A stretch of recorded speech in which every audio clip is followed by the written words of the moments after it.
इस वीडियो में दिखाए गए राजाओं के सभी चित्र प्रतीकात्मक हैं। जब जब इतिहास के पन्नों पर अंधेरे का साम्राज्य फैलेगा, तब तब मेरे जैसे जिज्ञासु लोग उसे पुनः प्रकाशित करते रहेंगे।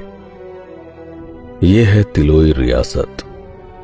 1 जुलाई 2010 को ये रायबरेली के अधिकार से मुक्त होकर अमेठी जिले के निर्माण के साथ ही एक प्रमुख तहसील के रूप में शामिल हुआ। तिलोई रियासत को कानपुरिया राजपूतों ने बसाया, पर इतिहास के पन्नों पर कानपुरिया राजपूतों का शौर्य एवं उनकी गाथाएं कहीं धूमिल पड़ चुकी हैं।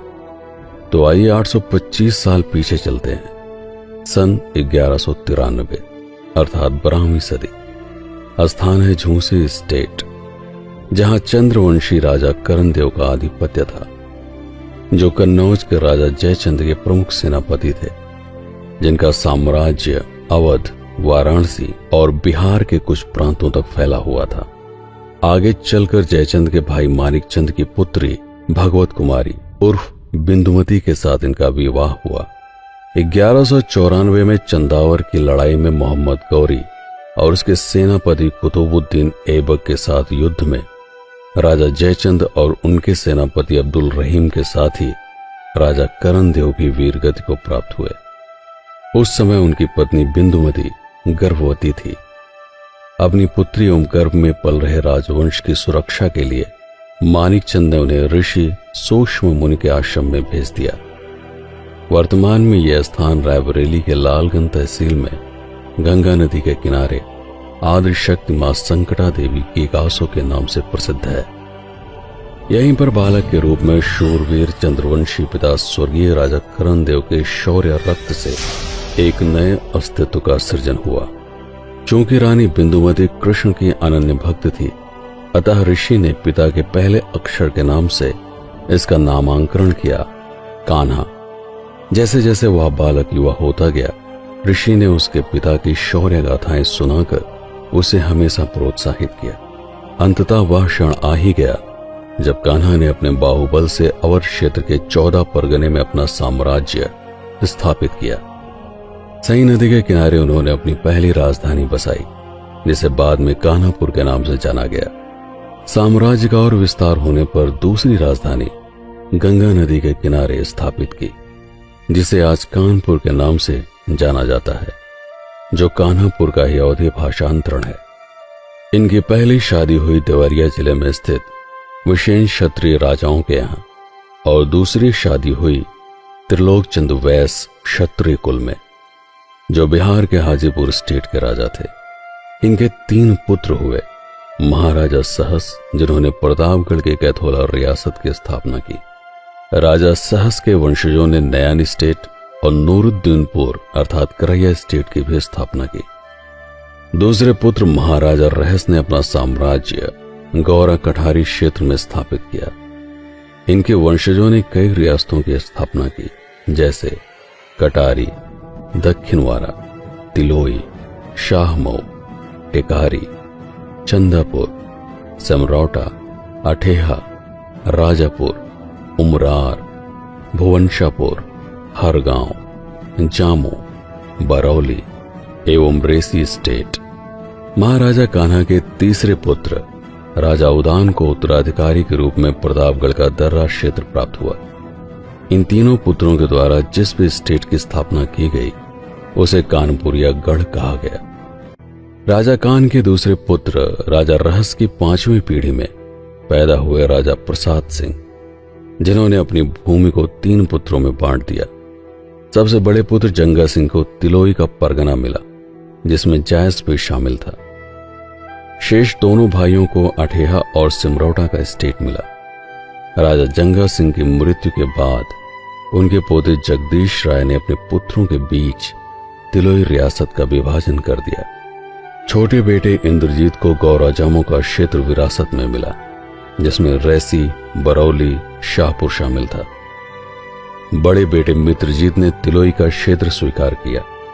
इनके पुत्र राजा कांधे राय ने अपने काल में हुए पहाड़ी मऊ के पठानों के आक्रमण को विफल कर दिया था।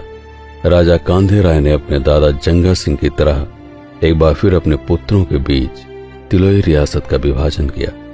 बड़े पुत्र उदयभान को तिलोई एवं छोटे पुत्र गुलाल शाह को शाहमऊ। राजा उदयभान के राज में कुर्मियों ने तिलोई पर अधिकार करने के लिए विद्रोह किया।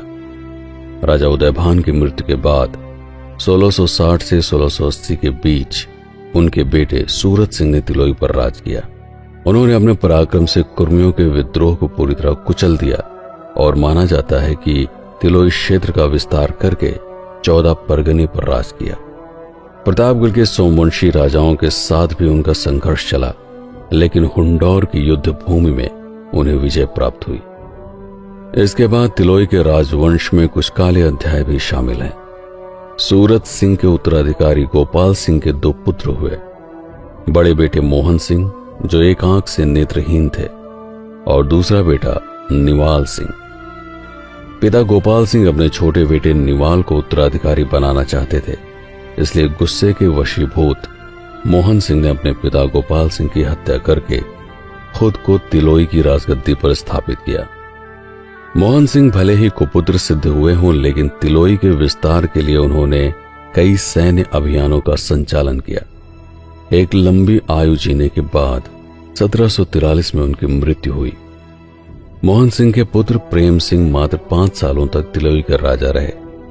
सन 1748 में ही उनकी मृत्यु हो गई। इनके पुत्र बलभद्र सिंह एक प्रसिद्ध योद्धा हुए और मुगलों के साथ मिलकर मराठों का सामना किया, लेकिन अवध के नवाब के साथ हुए युद्ध में वह मारे गए। उनकी 2 रानियां थी, लेकिन दोनों से ही कोई संतान नहीं थी। बड़ी विधवा रानी ने शाहमऊ के छत्रधारी सिंह को गोद लिया और छोटी रानी ने असनी रियासत के शंकर सिंह को गोद लेकर तिलोई का राजा बनाना चाहा। दोनों रानियों के बीच 15 सालों तक चले संघर्ष के बाद आखिरकार शांतिपूर्ण तरीके से शंकर सिंह ने राजा के रूप में तिलोई का कार्यभार संभाला। शंकर सिंह के बाद तिलोई के राजा बने उनके उत्तराधिकारी बुनियाद सिंह, जिन्होंने अपने भतीजे राजा जगपाल सिंह को गोद लिया। 1857 के विद्रोह में उन्होंने पहले अंग्रेजों के खिलाफ क्रांतिकारियों का साथ दिया, लेकिन कुछ लालची लोगों के बहकावे में आकर आखिरकार उन्होंने अंग्रेजों का ही पक्ष लिया। फलस्वरूप उन्हें एक विशाल भूभाग प्राप्त हुआ। इनके पुत्र सुरपाल सिंह को 1877 में अंग्रेजों द्वारा तिलोई के अनुवांशिक राजा की उपाधि दी गई। 5 साल बाद 28 दिसंबर 1882 को ब्रिटिश शासन द्वारा उन्हें राजा बहादुर की उपाधि से संवर्धित किया गया।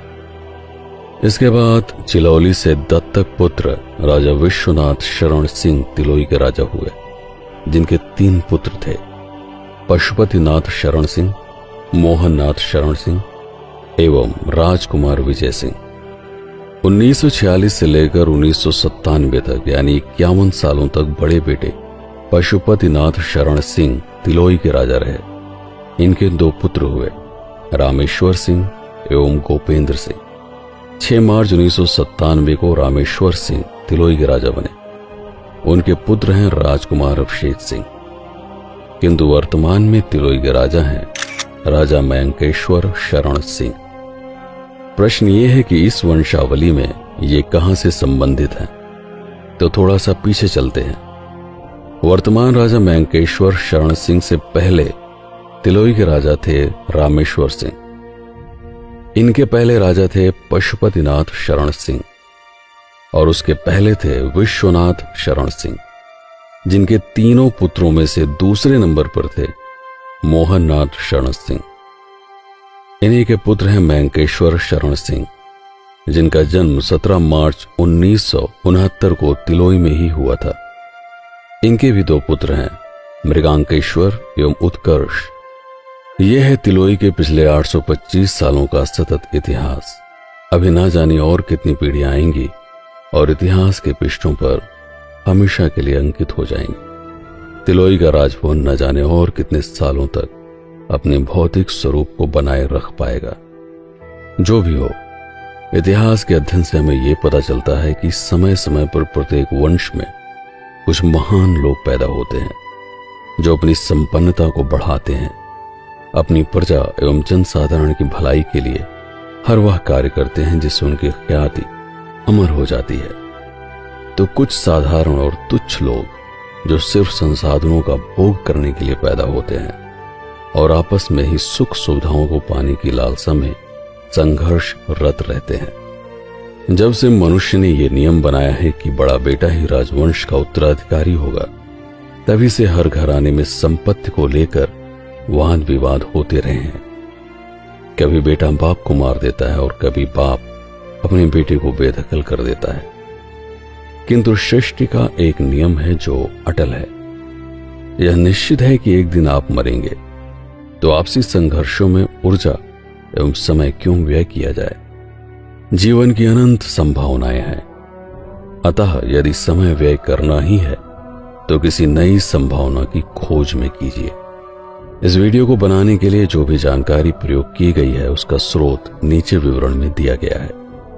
जो लोग इच्छुक हैं वह गहनता से इसका अध्ययन कर सकते हैं। हर संभव प्रयास के उपरांत यदि कोई त्रुटि हुई हो तो उसके लिए क्षमा।